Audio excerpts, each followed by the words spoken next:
जब संगठन में पद काबिलियत और निष्ठा से नहीं बल्कि नेताजी के आशीर्वाद से मिलेगा, फिर इस्तीफा भी उन्हीं के कहने पर होगा। यह बात आज इसलिए क्योंकि मध्य प्रदेश के दतिया, जहां यह लगभग तय था कि उपचुनाव में भाजपा से टिकट नरोत्तम मिश्रा को मिलेगा, बस यूं कहिए कि औपचारिकता भर बाकी थी। नरोत्तम मिश्रा अपनी तैयारी करना उन्होंने शुरू भी कर दिया था, और औपचारिकता वो भी इस कदर की थी कि नरोत्तम मिश्रा के बेटे ने पर्चा तक खरीद लिया था। लेकिन भाजपा ने नरोत्तम मिश्रा का टिकट काट कर आशुतोष तिवारी को दतिया से उम्मीदवार बनाया। यह नरोत्तम मिश्रा के लिए एक करारा झटका था। एक ताकतवर नेता को एकदम से किनारे कर दिया भाजपा संगठन ने। लेकिन कहानी यहीं खत्म नहीं होती। टिकट घोषणा के बाद पार्टी में इस्तीफा का दौर शुरू हो गया। नरोत्तम मिश्रा ने जो पार्टी के भीतर खुद का संगठन बनाया था, जो अपने लोगों को सेट किया था, पार्टी में पद दिलाया था, अब वो एक्टिव हो गए।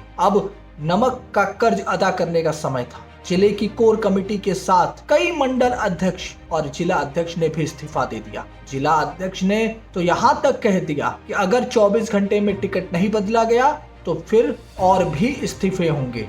जिले में जिसके नेतृत्व में चुनाव लड़ना था, भाजपा संगठन को चुनाव लड़ना था, अब वो पार्टी के भीतर विरोधी खेमे की गोद में जाकर बैठ गया था। जब भाजपा के ऊपर करारा तमाचा था। क्या यह वही भाजपा है जो अनुशासन के लिए जानी जाती है? क्या यह वही अनुशासित भाजपा है जिसमें कहा जाता है सूचना के बाद सोचना नहीं? इस तरह की भाजपा तो कभी दिखाई नहीं पड़ी। एक विधानसभा टिकट के लिए, एक नेता को विधायक बनाने के लिए, एक नेता का एहसान उतारने के लिए जिला अध्यक्ष अपने पद से इस्तीफा देते, उसकी कोर कमेटी इस्तीफा देते। ऐसी स्थिति तो भाजपा के अपने बुरे से बुरे समय में भी नहीं देखा होगा और न देखने को मिला होगा। भाजपा अपने कार्यकर्ताओं के लिए जानी जाती है, कार्यकर्ताओं की पार्टी कही जाती है। और यह केवल टिकट का मामला तक सीमित नहीं है, बल्कि पूरी भाजपा संगठन की यही स्थिति है। और विशेषकर हिंदी भाषी बेल्ट में जब बड़े नेता जिला अध्यक्ष से लेकर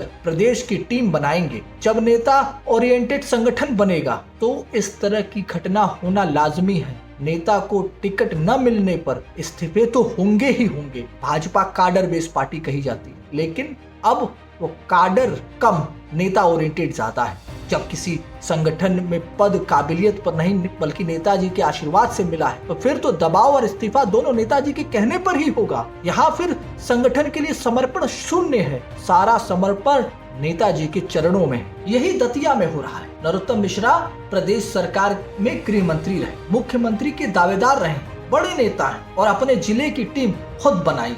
मंडल अध्यक्ष से लेकर बूथ अध्यक्ष तक खुद तय किया है। तो अब यह कहने में कोई गुरेज नहीं है कि भाजपा के बैनर तले खुद का संगठन बना लिया है नरोत्तम मिश्रा ने। नाम भाजपा का, संगठन अपने लिए। टिकट नहीं मिला, इस्तीफे शुरू हो गए। यह केवल एमपी का विषय भी नहीं है, मध्य प्रदेश का विषय केवल नहीं है, बल्कि बिहार और उत्तर प्रदेश इससे बिल्कुल अछूता नहीं। इस तरह की चीजें चलती है, वहां भी चल रही है। बांकीपुर विधानसभा देखिए, बांकीपुर विधानसभा उपचुनाव में एक बड़ा उलटफेर हुआ, जिसमें भाजपा उम्मीदवार अभिषेक कुमार बंटी ने पारिवारिक कारणों का हवाला देकर अपना नामांकन वापस ले लिया। इसके बाद भाजपा ने उनकी जगह नीरज कुमार सिन्हा को नया उम्मीदवार घोषित किया। ऐसा क्यों हुआ कि घोषित उम्मीदवार ने अपना नाम वापस ले लिया, वो भी भाजपा के अभेद किला से, जहां भाजपा 1995 से जिसकी हार न हुई हो। जितना सीधा कहा जा रहा है, मामला बांकीपुर से उतना सीधा है नहीं, मामला है चारा घोटाला का। जी हाँ, भाजपा ने बिना स्क्रूटनी किए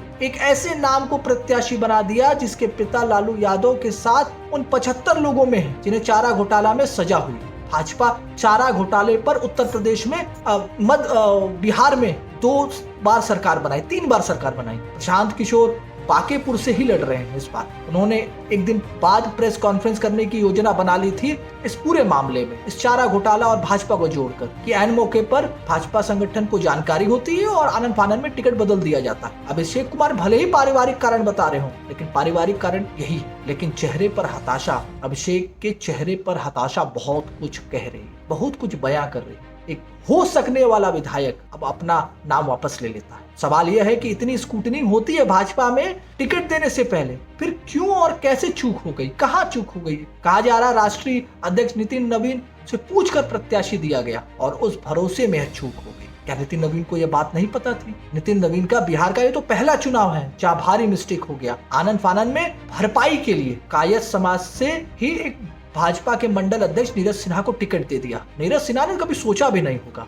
लेकिन जो लकीर है माथे की बहुत कुछ बयां कर देती। जब भरपाई थी उस गलती की जिसने भाजपा ने अपनी साख बचाई, एक मंडल अध्यक्ष को प्रत्याशी बनाकर। सोशल मीडिया और न्यूज में अब खबरें चल रही हैं, एक नैरेटिव है, एक मंडल अध्यक्ष को टिकट दे दिया, यह केवल भाजपा में ही हो सकता है। अब इसके पीछे की कहानी कुछ और है। भाजपा ने मंडल अध्यक्ष को टिकट देकर केवल डैमेज कंट्रोल किया है, नहीं तो प्रशांत किशोर इस बार हावी थे। देखना है कि आगामी 2027 यूपी विधानसभा में भी ऐसे कितने इस्तीफे और टिकट बदले जाते हैं भाजपा की ओर से। मध्य प्रदेश बिहार तो केवल झांकी है, यूपी अभी बाकी है।